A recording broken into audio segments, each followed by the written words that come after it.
How do you travel for a race? There's no need to stress about a destination marathon or half marathon. Overcome fear with this 4-step race travel guide. Step 1, travel arrangements. Step 2, reservations. Step 3, packing list.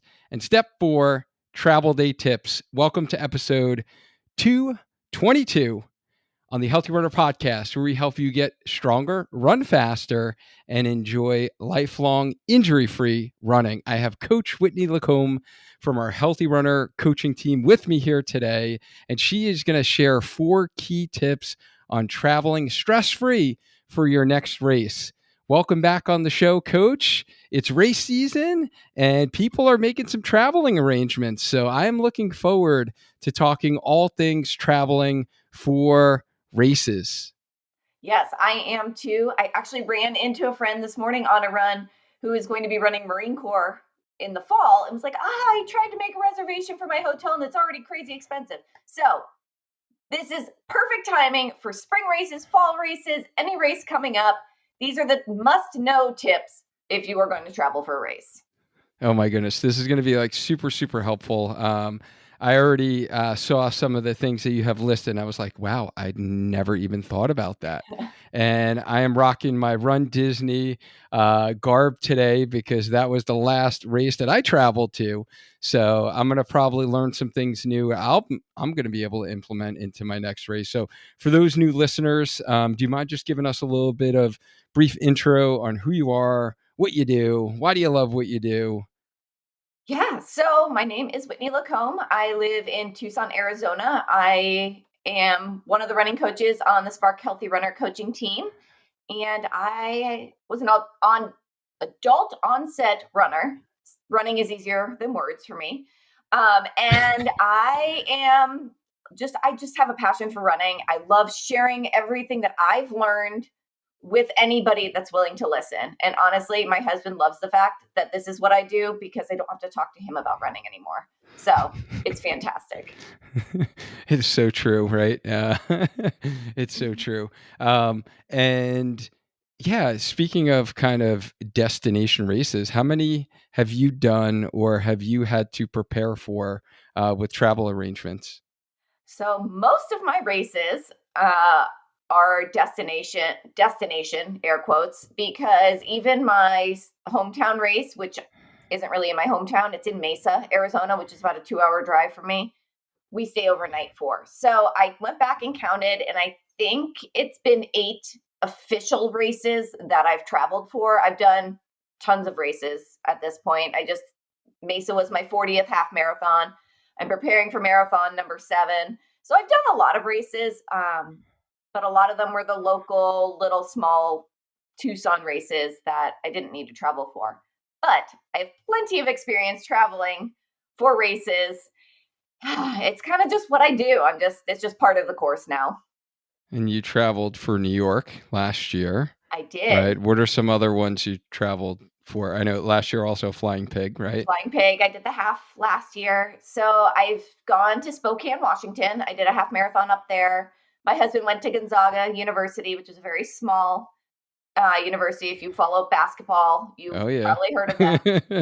Big upset. We're out of the Sweet 16, whatever it is now. UConn still alive. UConn. That's who we're rooting for now is UConn, because U of A is out too. But I did that one. I don't know if you consider Connecticut a race that I traveled for, because I happened to be there and we did a 5K with my son. But I needed all of my stuff. So I guess I did travel technically to that race. I did a race in California. I've done lots of them in Phoenix, the Phoenix area. Flying Pig. I did New York. I'm going to Flying Pig in about 4.5 weeks again. So traveling to Cincinnati, Ohio from Arizona is quite a trek. I'm doing New York again in the fall. Is that a direct flight, by the way? Total aside. Oh, okay. I was going to say, probably not. I have to stop in Dallas.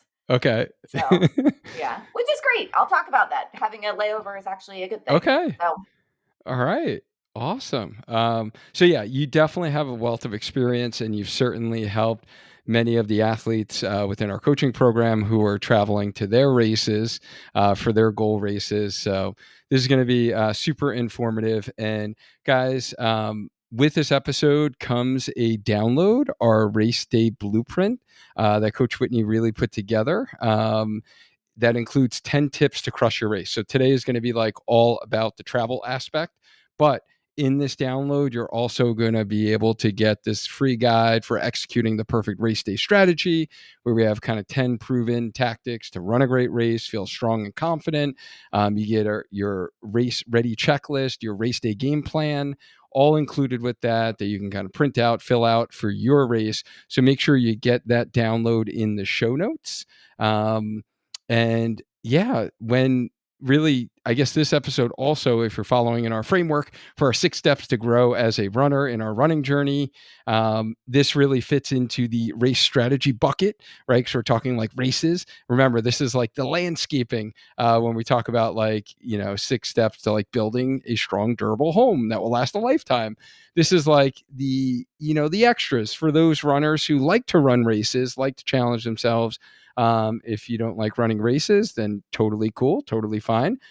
This episode would probably not be the best episode for you. Unless you like to run and travel, you could probably pick up some tips as well, which I've been certainly traveling the East Coast. I just got back from Atlanta for my daughter's volleyball tournament.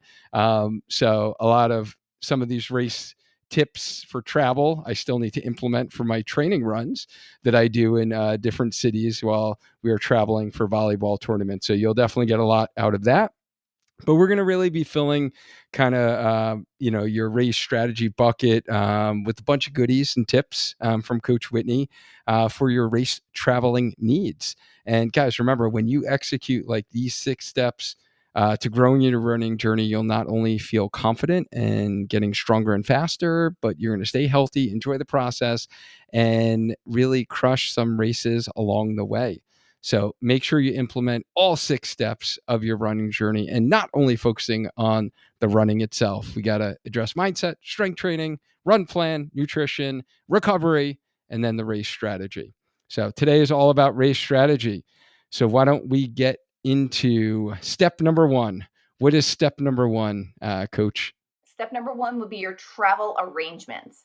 Now, this is kind of a broad category because it depends on how far you're going and all of that fun stuff. So let's say you're traveling to Cincinnati from Arizona.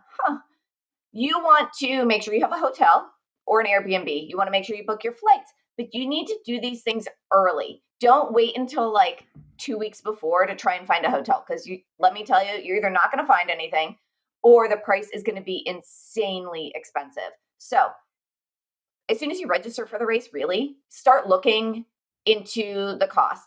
You can set Google alerts for flight prices. Like when they drop below the normal price, it'll alert you and say, oh, the flights are cheaper right now. So do that. I did that. My mom and I did that this year, and it worked out really well. We were able to snag those flights great because she's coming from New York, meeting me in Cincinnati. So actually trying to logistically figure that out so we arrive at the same time was kind of a nightmare. But book your flights early, book your hotel early. Pay attention to the timing that you're booking those flights. Do you want to leave your house at 3 a.m. to make a 5 a.m., 6 a.m. flight? Maybe you do. Maybe you want to have the rest of the day in Cincinnati to explore, or New York, or wherever you're going. You might want to have a layover. I enjoy having a layover, especially when I don't travel with children. I like getting off the plane, stretching my legs, getting to use the bathroom, grabbing something to eat. I just think it's more enjoyable than being on an airplane for 5 hours. Now, if you are traveling with your family, you might want to have that direct flight because, trust me, traveling with kids, layovers can be a nightmare. So those are things to consider, right? Yep. Also, the flight home. Pay attention to the times that your flights are booked for or can be booked for. You might want to sleep in. If you're traveling home the day after your race, you might want to sleep in and take an afternoon flight. Or you might want to get home early. Like this year, my flight returning lands in Tucson at like 11 in the morning, which is perfect because then I'm home when the kids get home from school. We have our Monday night, commitments that we have every week that I'll be able to go to. So that might be a factor. Hotels, like I said, you want to book those early because they get expensive. But the hotel, you want to look into the location because you need to decide, do you want to be close to the start line? Do you want to be close to the finish line? Does it not matter? Do you want to be close to restaurants? You need to look at a Google map maybe and figure out where the start and finish is. Is it a point to point? Is it a looped course? Do you want to be near the shuttle to get you to the start? There are so many options when it comes to where to stay. You have to figure out what's going to make the most sense for you. Now, I was lucky when I stayed in New York. I knew I was going to be taking the Uber to Staten Island Ferry, so it really didn't matter. But I wanted to be close enough to a subway that after the race, I would be able to just get on the subway, get off the subway, and walk a few blocks. That worked out really well. So for me, the end point was more important. For Flying Pig, it's kind of a looped course. So where we're staying, we're actually doing an Airbnb. Where we're staying is a 3-block walk from the apartment to the start and like a 4-block walk to the finish. Like Nice. they're super close. Last year it was probably a mile walk where we stayed. It was a great location. It was great to close to restaurants, all of that. But the walk back after the race was a little long. And I had, I collected all the goodies at the end of the race. So I'm walking back with all the goodies and, Right. my medals like clanging against my chest and it was pouring down rain and it could have been a shorter walk. So Trying those to are juggle things. all that is, yeah, Yeah. that's a little. I think you bring up a good point there. Is thinking about if it is a point to point, because I was thinking about that when I signed up for Wine Glass, because it is point to point, and I strategically booked my hotel right at the finish line, and it's the one that's associated with the race. So I was like, score that I actually got a room there. Because you figure, I don't know, at least I think after the race, like you just mentioned, juggling everything, and you're not You're going to tired. want to really wait to hop on a shuttle and go back, wait in long lines. I was like, I'd rather be closer to the hotel so you can just like go shower, start your recovery process, get food, all those things that you need after the race. So yeah, great point with loop course versus like out and back, and like, do you wind up staying closer to the start line or the finish line? Yeah. And there's also, if you have family that lives nearby or you're going to be renting a car, which is another thing you would need to make arrangements for, a lot of these are not close to airports. So you might need a car. But are you, is there somebody going with you that's not running that could shuttle you to the start? Is there a shuttle bus that the race provides that's going to pick you up in a certain spot and take you to the start? We run Mesa, whether you do the half or the full, the bus picks you up at the host hotels, which is right at the finish line. The buses will pick you up. They drive you either to the 13.1 or the 26.2, and then you run back and you end at that spot. So for that race, we actually like to stay somewhere else because we just take an Uber to the start, but staying near the finish is more convenient because that's where the shuttles pick you up, if that makes sense. Yep. And with the car rental, that's also something you need to do early because they run out of cars. And even if you have the reservation for the car, there's still that chance. So just make sure you download the Uber app and just in case, check all the boxes because you never know. We were in Houston, not for a race, but for family travel, and we had reserved a car and they were out. How do you run out of rental Wow. cars? But Yeah. so just kind of make sure you've got a backup plan if you do plan to rent a car. Um, so I will say making all of those travel arrangements early on, one, you can get a better price, a better deal, better location, you end up having more options. So do all of your travel arrangements as early as you can.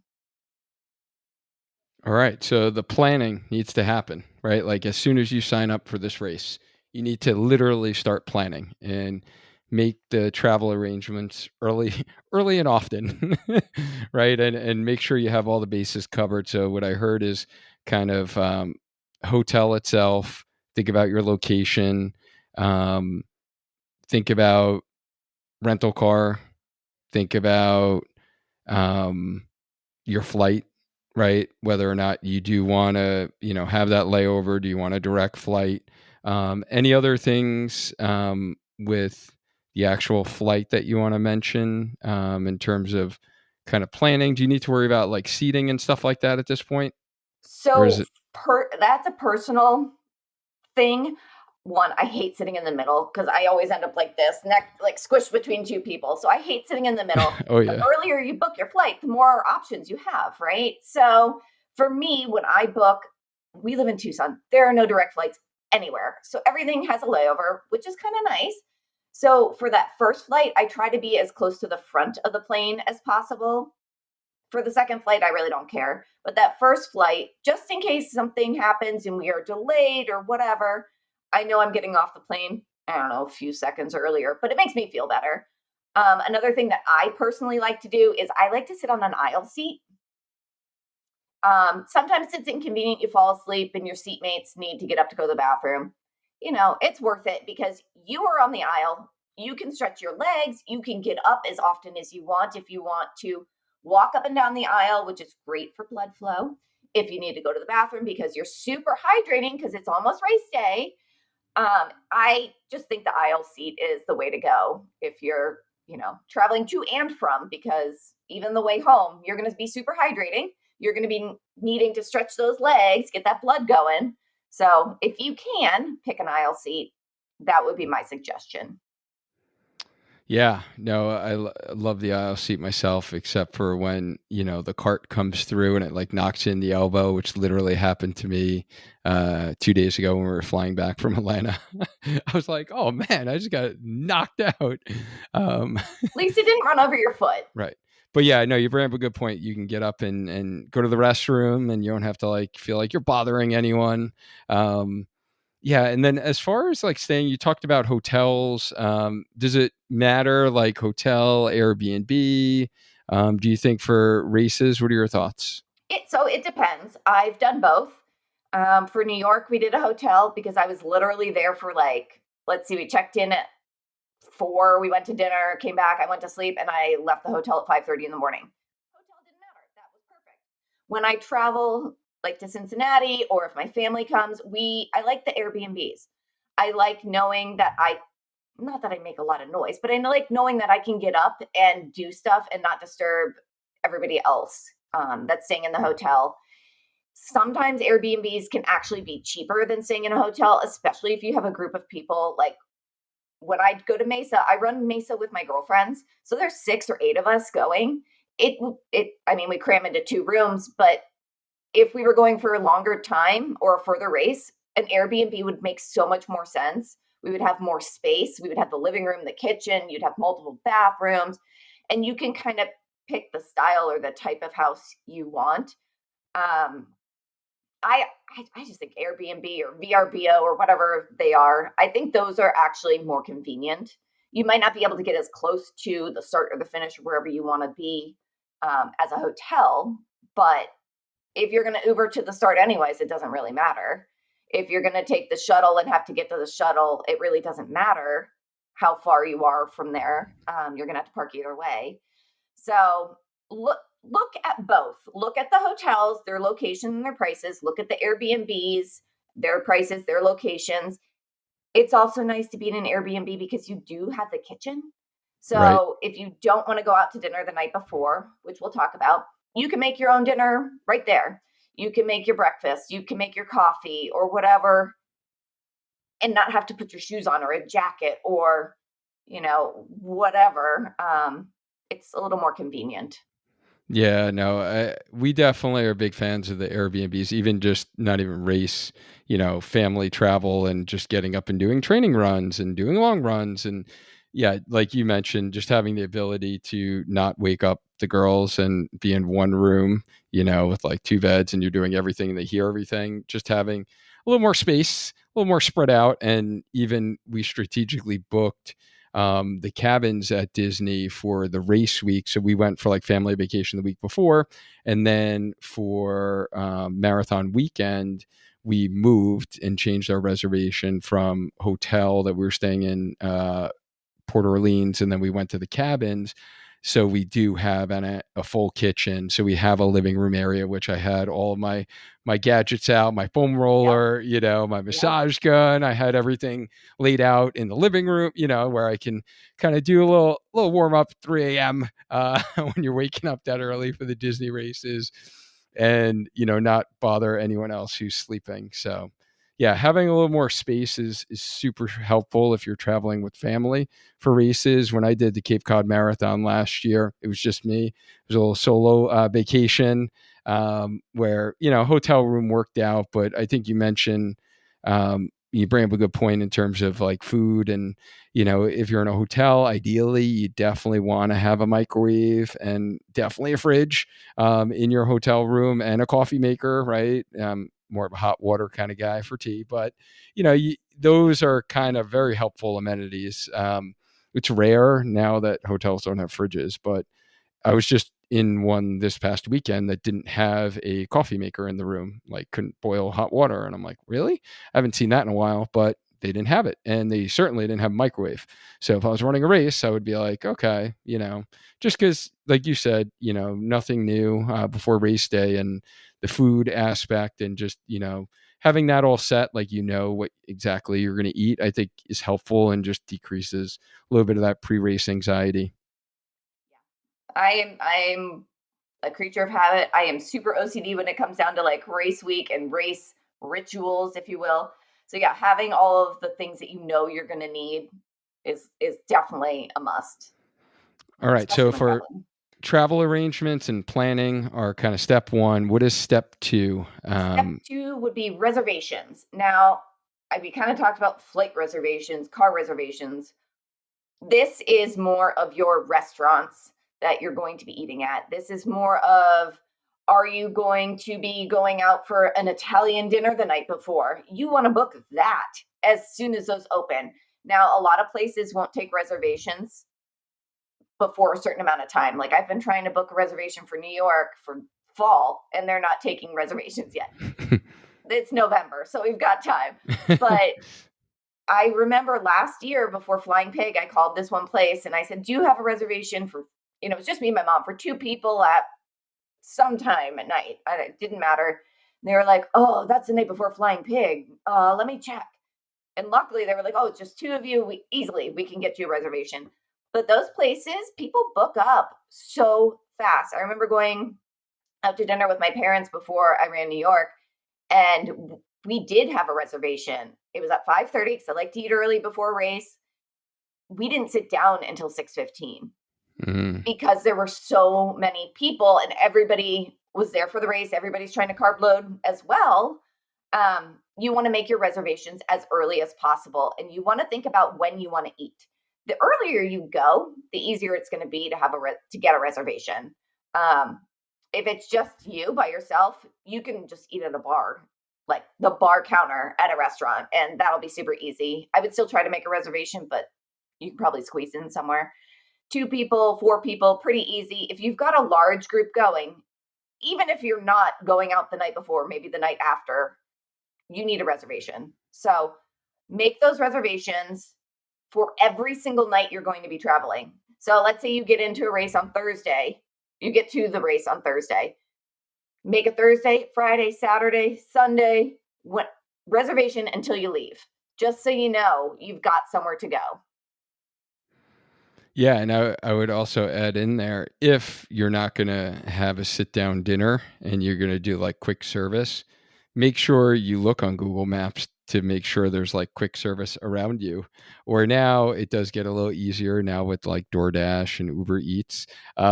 We've been utilizing that these past like 6 months, which is super helpful. If you're looking for some, quick serve kind of deal stuff, but I would say kind of, if you're not doing a sit down reservation, just making sure that there's other options around where you're staying, and, have an idea of, okay, there are these couple things that are around us, and, we'll decide on where we want to eat or where we want to order from. I think that's super helpful. So kind of making sure you cover every night, not just the night before the race. Um, Absolutely. Yeah. Any other reservations that you want to mention besides kind of dinner, lunch reservations? So if you're going to tourist around after your race, don't tourist before because you'll be tired on race day. So save that for later. You want to get your tickets or your reservations or whatever they are for the zoo, for the baseball game, for the concert, whatever you're going to do while you're at your destination. You want to make sure you have those tickets. You don't want to wait until the last day or the day of to hope you can possibly get a ticket. Like my mom and I went last year, we went to the Cincinnati Reds. They happen to have a baseball game going on that day. So I did my race, went home, showered, all the things, and then we went to the Reds game. Oh, But we had nice. the tickets already. We knew we were going to be doing that. So if that's something you want to do, or if you're in San Diego and you want to go to the zoo, or you're in Disney and want to go to Disneyland World, make sure you have those reservations, you have those tickets, because chances are they're going to be pretty booked that weekend with all the extra people in town. Oh, yeah.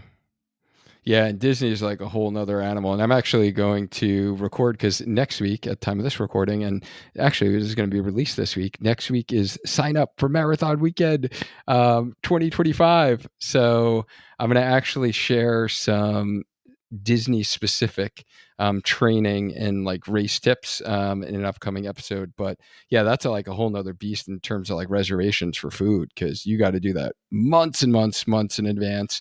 As soon as it like is released, you have to have your plan already to make those reservations. So Oh, yeah. great point with the sightseeing stuff. And yeah, I remember last year for New York, one of my athletes, Sandra, actually had tickets to Hamilton, the show before the race. So like 2 nights before the race, which I thought was like phenomenal. Like what an inspirational show to like go see before you're like running the streets in New York. I was like, wow, what a great idea.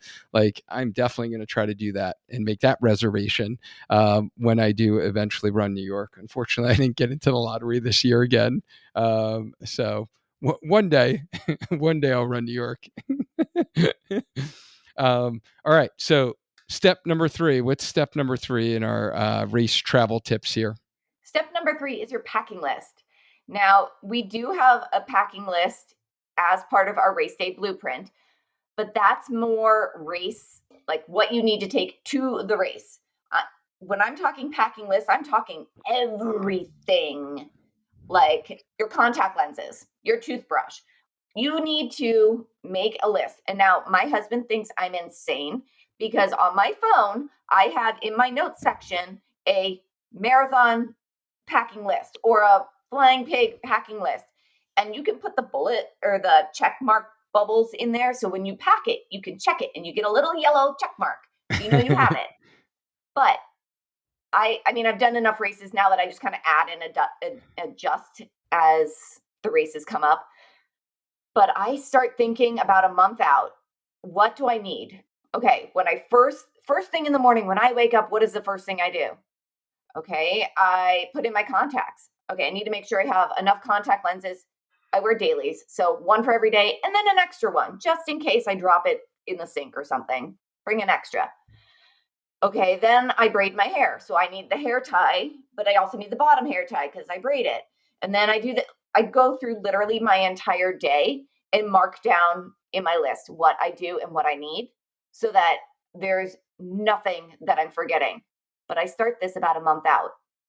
So as I remember things, like today I'm in the shower and I was like, I don't think I have toast plays on my list. I got out of the shower, I added my toast plays to my list. You know, gives you enough time if you start that far out to remember all of the things. I also look at my days. So I'm just using Flying Pig because that's coming up. I get there on Thursday. Friday, we're going to the expo and there's a race that night. So I need an outfit to wear to the expo. That includes a top, a bottom, shoes, sock, all the things. Okay, but I also need to remember to bring a printed copy of my race confirmation so I can get all my bibs. Okay, that needs to go on the list. Then we do have the race that night. I need the outfit for the race, the leggings, the shoes, the socks, body glide, all of the things. Okay, then the next day, what am I going to do? Okay, I do the same thing. Okay, I've got all my race stuff listed. What about after the race? I'm going to want compression socks. I'm going to want my UFOs. I'm going to want toe splays. I want my foam roller. That needs to go on the list. What else? A change of clothes. What are you doing that night? Are you going to Disney World? Do you need a change of clothes to wear to the park? Do you need a nice outfit to go out to dinner? Think about all of the things you're going to need and add them to the list. It might seem really tedious and like a really long list by the time you've gone through all of the days.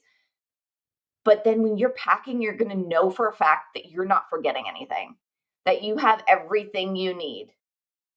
Last thing you want to do is get to a race and be like, oh my goodness, I didn't pack my shoes. Like, what am I going to do? Because every training cycle, I have a nightmare that I've gotten to the race and I don't have any of my shoes. I don't have any of my clothes. And for some reason, like my kids packed my bag and it's like snacks and stuffies. Every race cycle, every training cycle. So make your list and literally go step by step, day by day, all the things you need. Yeah, so not only what you need for the race, but what you're going to need before, what you're going to need after, what you're going to need for your recovery days after. Yeah, all great points. Yeah, remembering all your gear gadgets, I like to call them. Yeah, toe splays definitely necessary to kind of, you know, have those feet feeling fresh before the race and then even after the race to provide that little gentle stretch. Those are our friends at Niboso toe splays. In case you haven't seen that, they are one of the highly recommended products that we recommend to our runners. So make sure you check out the link in our show notes for our special Healthy Runner discount. Yeah. Any other packing list items that you wanted to mention? There are so many. So make sure that you bring everything you might need. And that's including food, because you don't want to rely on the local grocery store to have the type of Pop Tarts you like, or the pretzels that you like, or the brand of peanut butter, whatever it is, bring it with you. And I know that sounds crazy, but you don't want to try anything new on race day, but you also don't want to try anything new like the day before because it could upset your stomach. So, right now, my family thinks I'm nuts, but they always do. I have a box of Pop Tarts, a box of graham crackers, and a bag of pretzels sitting on my dresser because I'm hoarding them and hiding them from my children. Because I know that I'm going to take those as my snacks, like for the airplane, for the day before, all that. I bring my banana on the plane for race morning. But for a race, I always have a bagel and a banana. So I bring those with me. I'm not going to risk them having like super green or really overripe brown bananas. I'm going to bring one that's going to be good and like the perfect amount of brown spots. You know, you want to bring all that. You want to bring your electrolytes. You should be drinking these on travel day on the plane because you need to overhydrate while you're flying because you get dehydrated. But you also need to replace your electrolytes after the race. So you'll want to bring that. You want to make sure you have your sunscreen, your race fuel, all of the things that you're going to use need to come with you. Don't rely on a store, even if they have a running store that is local that you know you can get to. Don't rely on them having what you're going to want, because chances are you rely on it and they're going to be out that day because the race is coming up. So bring all of the things that you might need. Overpack. When I travel, I have a big old carry-on and a big old check-it bag because I put all the things in a backpack. So I've got, I'm that person in the airport with all the bags, but it's not worth not having what you're used to and what you want. The other tip is put all of your race things in your carry-on. Do not check your race shoes. Do not check your race outfit. Do not check your gooders that you're going to wear. Do not check anything that you want during the race, because if they lose it, you don't have it, right?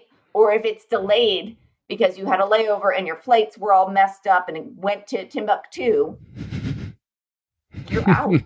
You have to buy a brand new pair of shoes, or you have to find a pair of shoes or a hat. Like, it's just not worth it. In terms of carry-on, I also like to make sure my backpack has enough space that if for some reason they say, oh, sorry, zone or groups 1, 2, and 3 took all the overhead space, you guys are going to have to check it to your destination, That's happened to me before. And I like started crying in the middle of the airport and I'm like, what am I going to do? I have a race. Like, ah. Um, I ended up ditching all of my snacks and putting my stuff in my backpack. So now I leave enough room if for some reason I need to put my race shoes and my outfit for the race in there. I know I at least have that. Because it's not, I won't risk it. It's just not worth it. Yeah, no, excellent, excellent points. And I know I was thinking about that for my for my dopey challenge. I had the literally most expensive luggage ever, and I didn't even. I was definitely playing Russian roulette because I didn't have any of that in my carry-on. But I had like two pairs of super shoes, I had two other sneakers. Because we were there for 2 weeks too.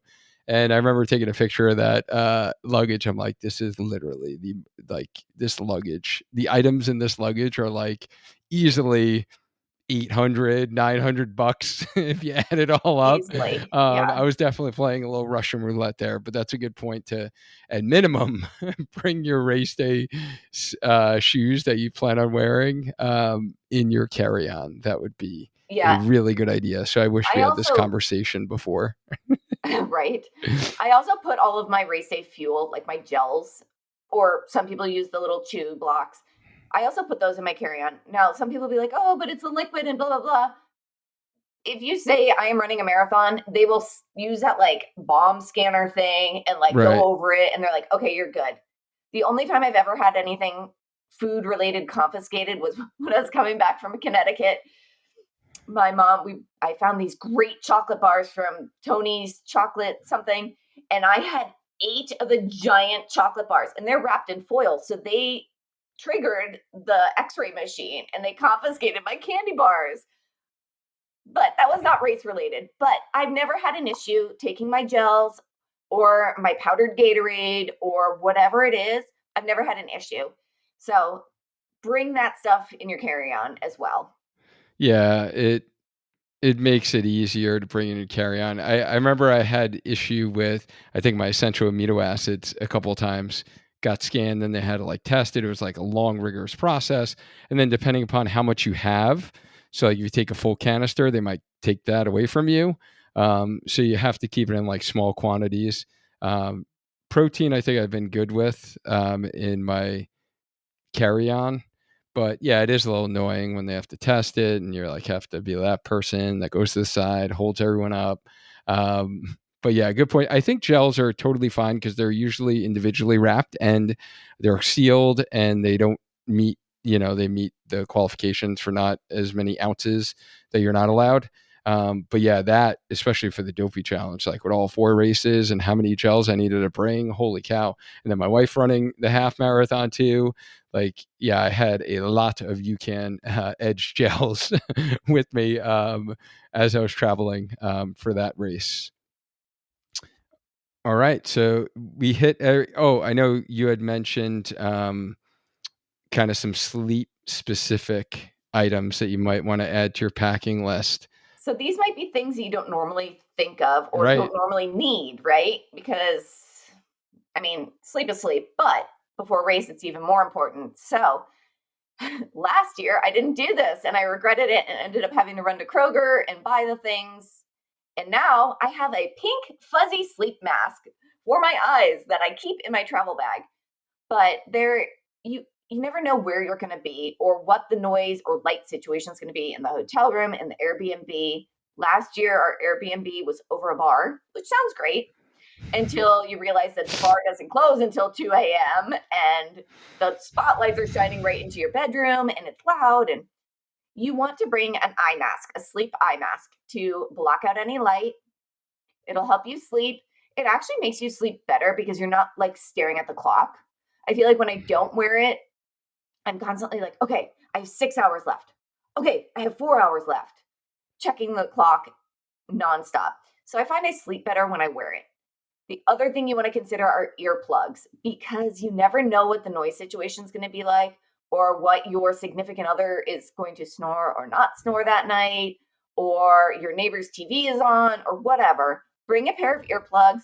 You can do those cheap foam ones. You can do the wax ones, which are my favorite because they kind of like actually mold to your ear and they don't fall out in the middle of the night. Bring those.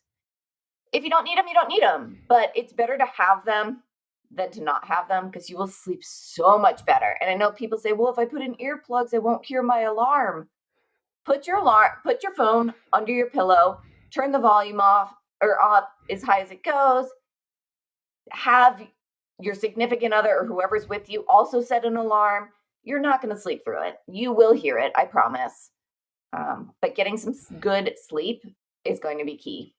Yeah, deep sleep's important, and sleep mask I use every night now, which I love because it does help me get deeper sleep. And yeah, earplugs I definitely could have used in Disney, as I mentioned in my recap episode for that one. Fireworks going off at night when you're trying to go to sleep. Yeah, if you're in a resort close to the park and the fireworks, that was definitely an issue for me trying to get to sleep. And yeah, one thing that I love now is um, with Apple Watch and setting your alarm on your phone. I always wear my Apple Watch to bed now, and it vibrates on my wrist. So I don't even have to wake up to like a annoying alarm sound anymore because the alarm goes off my wrist and the vibration like wakes me up. So like I feel like more happy when I wake up. It's like more pleasant than having like, this loud alarm sound or song like blaring and like startling you as you wake Waking up. you. Yeah. Yeah. So if you guys have an Apple Watch and you haven't tried that trick yet and you're worried that you're not going to be able to hear, that might be helpful for you as you wake up. I think Garmin does that as well. I don't sleep with my watch on, but I'm pretty sure Garmin has an alarm that'll do the same thing. Yep. So check it out. It's a good option. Makes sense. All right, we're down to the fourth step here. What is the fourth tip or step in our race travel journey? Number 4 is travel day tips. The day you are actually traveling to the race, not the race itself. So, my number 1 travel day tip is to hydrate, hydrate, hydrate, hydrate. Overhydrate, like more than you normally would, because when you are traveling, especially on a plane, you get dehydrated. Whether you are drinking your normal amount or not, you need to drink more. You need to also make sure you're having some electrolytes too. You don't want to just have water. So if you like Element, if you like the You Can Hydrate, if you like Gatorade, whatever electrolyte supplement you prefer, drink it. Take it on the airplane with you. You don't even have to contaminate your fancy Stanley cup, whatever bottle you use. You can use one of those disposable Poland Springs plastic bottles and mix it in there, drink it, and then enjoy water. Really, really recommend making sure that you have an electrolyte mix with you on the airplane. They won't let you take it through security, so you'll have to make it once you get through. But bring a bottle and make sure you can make something. Yeah, no, definitely good point about the hydration piece and electrolytes, like preloading. A lot of people think of it during the race, but it's really key to start that process before the race. And Brooke had talked about that, our registered dietitian, 2 or 3 episodes ago on the importance of kind of the electrolytes for race day. And she had mentioned preloading as well in that episode. Yeah, you also want to wear compression socks, not sleeves. You want the socks because you want the blood flow coming out of your feet as well. You don't want to trap it down there. Wear your compression socks. You might look funny, whatever. Nobody cares. Honestly, you care, but everybody else is going to be paying attention to themselves and not what you're doing. Wear your compression socks. You should also be planning to get up from your seat on the plane. So maybe the aisle seat is going to be the best for you and walk around at least every hour. And you can always say, "Oh, excuse me, I need to go use the bathroom again," or be very polite or whatever. Just get up, use the bathroom. Don't use the bathroom. You probably will since you're overhydrating. You're going to need to go anyways. Get up, walk up and down the aisle a few times, and then go back to your seat. Another thing that I recommend is when you're sitting on the airplane. Now, I have really short legs. This might be harder for normal height people, but you want to kick your feet or point and flex your toes 20 to 30 times every 20 to 30 minutes, maybe. Just get that blood flowing. You don't want to be just sitting stagnant like a potato in your seat the entire flight. It will help with the blood flow. You will feel so much better, one, when you get off the plane, but two, on race day, if you are keeping the blood going in your lower extremities. Yeah, no, great point. And even for someone like myself with longer legs, even if you have your knees bent, you could do some seated calf raises. So you're contracting your calf muscles. That's just going to help pump some of the fluid, the blood out of the lower extremities, gets things moving, improves that blood flow. The muscles can act as a pump for your circulatory system. So that's all good. And number one, preventing blood clots, but also kind of keeping things moving around. They're not getting too stiff. And yes, I am definitely a compression sock wearer on all flights, regardless if I'm racing or not, just because I am usually recovering from the training run anyway, and want to feel fresh, and I don't want to get any extra swelling. While flying with changes in pressure, all of that. And yeah, I proudly wear my compression socks with my shorts. I don't care. I'm like, yeah, whatever, man. I'm a healthy runner, whatever. Judge me, whatever. I don't care. I'm going to feel good, and I have no shame whatsoever. But don't forget to actually wear socks. If you're traveling from warm places, some people forget, like my wife just did this past weekend in Atlanta, and you might be like in your flip flops, and then you have to go through security, and they take your shoes off, and then you're walking barefoot through the security lines. Oh, we were like skeeved out. She was skeeved out trying to. So make sure you're wearing socks when you are flying, because you don't want to walk barefoot in the security lines. And I saw a lot of people doing it. So this is fairly common. And I'm sure someone may have done that themselves who are listening to this. But yeah, remember those socks. And, if you're a runner, wear the compression socks. Yeah, absolutely. You know, sometimes it can be a conversation starter too. You never know. You might end up on the flight sitting next to somebody who's running the same race as you. So you could make a friend to hang out with in the Star Corral. It's a great win-win, Exactly. Yeah. Yeah, Yeah. Another absolutely. thing I recommend bringing are your snacks. Like I said, there was one time I had to toss my snacks. It was like the saddest day ever. Bring your snacks. Don't rely on buying something in the airport, because chances are it's not going to be what you're used to.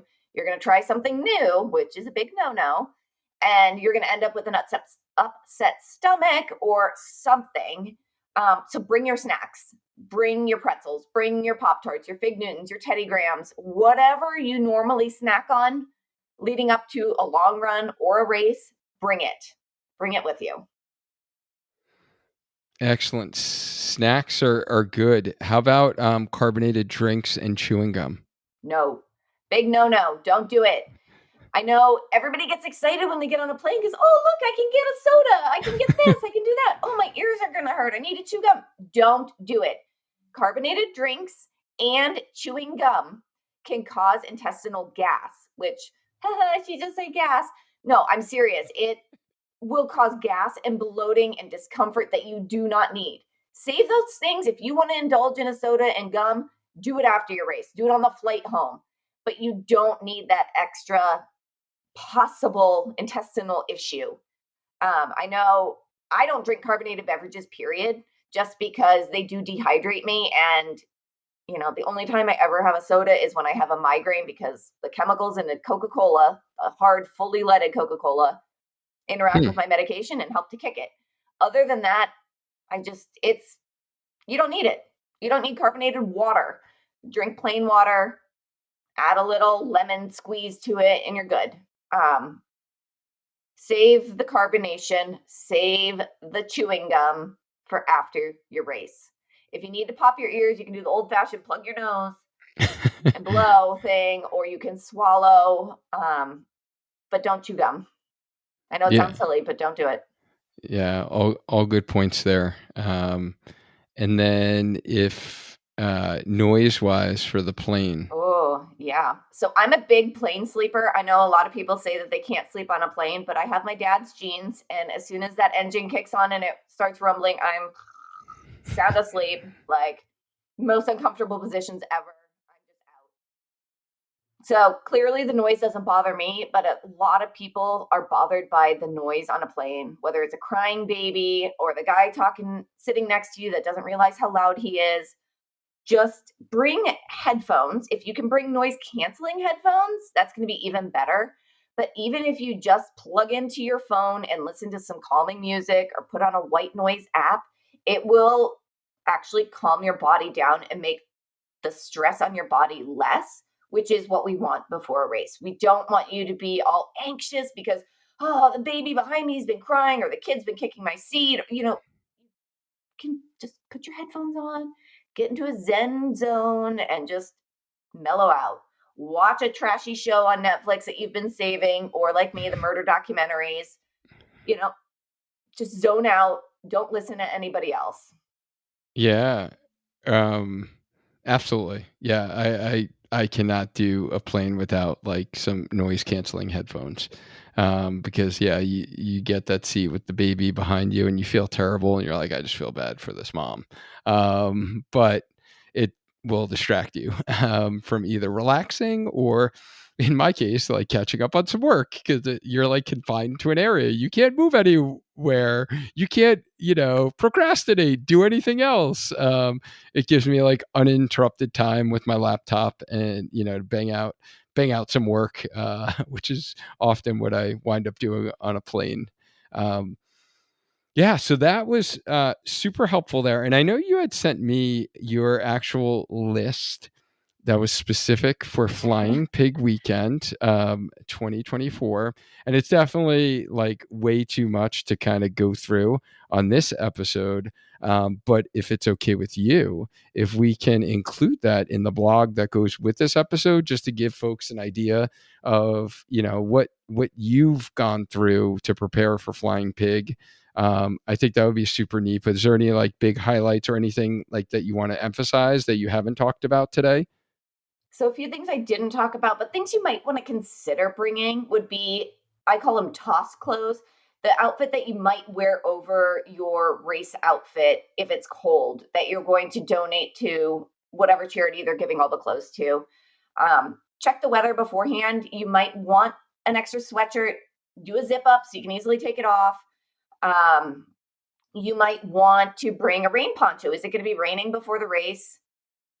Sometimes they don't take up much space. Just pack it. You never know what you're going to need. I also like to bring a trash bag. Now, I know this sounds silly. Actually, I bring two trash bags. One I bring that I can wear as a poncho if I need to, or I can sit on if the grass is wet. Like in New York, Mm, a couple of friends and I put out a trash bag. We put out actually a Mylar blanket, one of those space blankets to sit on because the ground is cold. You don't be sitting in mud or cold ground before a race. You want to stay warm. that So we makes put that sense. down. But I also use a trash bag to bring home any wet clothes or sweaty, smelly, gross clothes so they don't touch all my other stuff. Or if your shoes are muddy, you can stick those in your trash bag.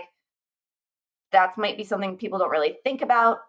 And then my last thing that I want to mention that most people don't think about is toilet paper. Now that sounds funny, but Hmm. there have been times when you go into the porta potties and they're just out. So you can either bring a roll and just leave it in the porta potty, or you can like take your hand and kind of wrap toilet paper around your hand, make a couple to go grab and go things of toilet paper, and just put them in a Ziploc to take with you to the start line. Now, luckily, during a race, I've not had an issue with them being out of toilet paper, but definitely beforehand and or after. I feel like after is not quite as big of a deal because you can go back to the hotel or the Airbnb to go to the bathroom, but you definitely want to make sure you bring some toilet paper. Yeah, I've heard many people mention that, which is super helpful usually for the gentlemen, at least if you're doing number one, it's not an issue. But for the ladies, yes, I've heard toilet paper is a big one that you don't want to forget about. But yeah, Yeah. guys, in just to kind of summarize here, like today, we really provided you a travel guide essentially for your next like destination race. And Coach Whitney really outlined like a 4-step guide. Um, so you can conquer, that race travel. And the first was really making the travel arrangements early, right? And then also making your reservations. So not only for the travel, so flight, hotel, rental car, all of that, but then also your meals and or any other activities that you're going to wind up, needing during that weekend, that you are enjoying this race. And then making lists, the packing list is like, yeah, key. I agree. Because there's always something I forget. Your bib boards, right? Like stuff like, there's just so Eyebrow many chapstick. things. Yes, the chapstick to put in your eyebrows. Yes, absolutely. I start like weeks in advance of just putting everything almost like in a pile, but I like your method of making the list and then like, sticking to that list. And then, the travel day specific tips that you provided were so clutch, and will be super super helpful for those listening. So, Coach Whitney, thank you as always for coming back on the show and educating our community about, these race travel tips that you have compiled. I greatly appreciate it. Absolutely. It's my pleasure. I love sharing. I say my wealth of knowledge. I don't know if it's a wealth of knowledge, but I like sharing my knowledge with anybody that wants to hear, wants to listen, or wants to know more. Yeah, it's all about, right. We all learn and grow in our journey here, and we're just, sharing things that we've experienced, that we've learned along the way. So, we can hopefully help you and not make any mistakes that we made where we forgot stuff for travel. And it's just a matter of like, wherever you are in your running journey, like we've been there, right? Like Coach Winnie mentioned, she's an adult onset runner like me. So we definitely have been to that first travel race that we had, or the beginning of our race journey, and made all of the mistakes and we learn from them. And that's what we do here, is just share those with you. And these will certainly be helpful because, like I said, I even picked things up that you shared today. So I greatly appreciate that, and I appreciate you, the listener, for listening, whether you're tuning in to the podcast, or you're watching the video version on our Spark Healthy Runner YouTube channel. If you enjoyed it, if you learned something, copy the link, like share it with someone who's going to be traveling for their next race. I'm sure they will, be able to take a couple of golden nuggets that they learned here today. And then, friendly reminder, get your download, our race day blueprint. That will be super helpful for you, where we actually give you a PDF of, the checklist. We give you a PDF of how to make your race plan so you can fill it out yourself, customize it to your specific race. And if you want to get like structure of how to actually train for your race, that you have this big destination race that you invested in, and you want to be able to get stronger, get faster, and be able to crush your race, like, you can learn more about our one-on-one signature healthy runner coaching program. Just go to learn.sparkhealthyrunner.com/coaching to learn more about that. And if you like this training, then you will surely like the next on Race Day Strategy, 10 tips to crush your next race. So if you're listening to this on the pod, queue up episode 118, all about race day prep, including your 10 must-do tips from Coach Whitney. Or if you're watching this in YouTube, then just click the video that I'm going to have for you right here for you next. And as always, let's maintain a strong mind, a strong body, and let's just keep on running. Until next time.